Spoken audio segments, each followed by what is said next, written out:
Hi, my name's Cody. I'm a recent graduate from the University of Toronto. And my name is Camila, and I'm in my last year of studies at York University. Today we'll be talking about managing your finances as it relates to alcohol consumption in post-secondary education. $667. That's how much the average student spends on alcohol. And that's a lot more than most students are spending on textbooks. Yeah. Now I remember back from, it wasn't very long ago, it was first year, was we were often looking for things to do in order to spend our Fridays. And believe it or not, it wasn't actually standard for people to assume Friday equals bar night, because it was common for us to realize it was really expensive. It's easy to spend as much as $40 or $60 while going out to the bar.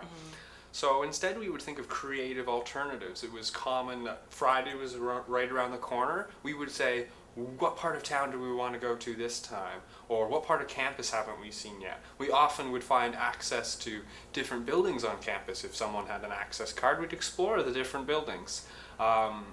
We would find new parks in town that we've never been to. I kind of have a similar experience, although it does differ slightly, for the simple fact that I am a commuter student.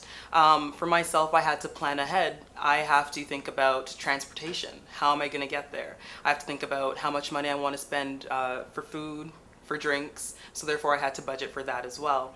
And lastly, at the end of the night, what am I going to do? Am I going to go home, or am I going to stay at my friend's house? So for me, if I want to go home, then that's an extra cab ride fare home. In that situation, I do find myself obviously spending a lot of money just for a night out. As a rule of thumb, what I do, I carry enough money on hand. Cash only system is what I find works best for me, just so that I do not break the bank and don't go over my budget. What I do like to do is just to plan ahead, again, for unexpected expenses. Sometimes you may not be able to stay at the friend's house that you plan to. You might need to have extra fare for a cab. In my situation, I prefer 1888 Taxi Guy. I use a prepaid cash card system. Otherwise, like Cody said, you can always be creative. You can always find other things to do. What my friends and I normally do is host parties at our residence. So people will come over to my house, and if that's the situation, then what I like to do is to also just monitor my guests and ensure that when they are drinking, that they are within their limit. Obviously, sometimes some people may have a little too much to drink. If that's the situation, then I have to think ahead. Okay, so I have to plan for extra accommodation if that's the case. If I know that some of my guests are driving, I have to take away their keys just to ensure that they're not going to slip away and, drive in a car and, unfortunately some unexpected event would occur.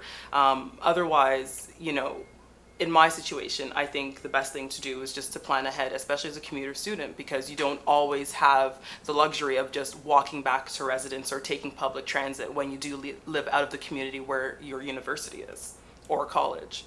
Most students are trying to make the most out of their university or college experience. Right. So really, it's important to balance the books while not breaking the bank. That's a good point, Cody. Balance the books before breaking the bank. Da da da da da!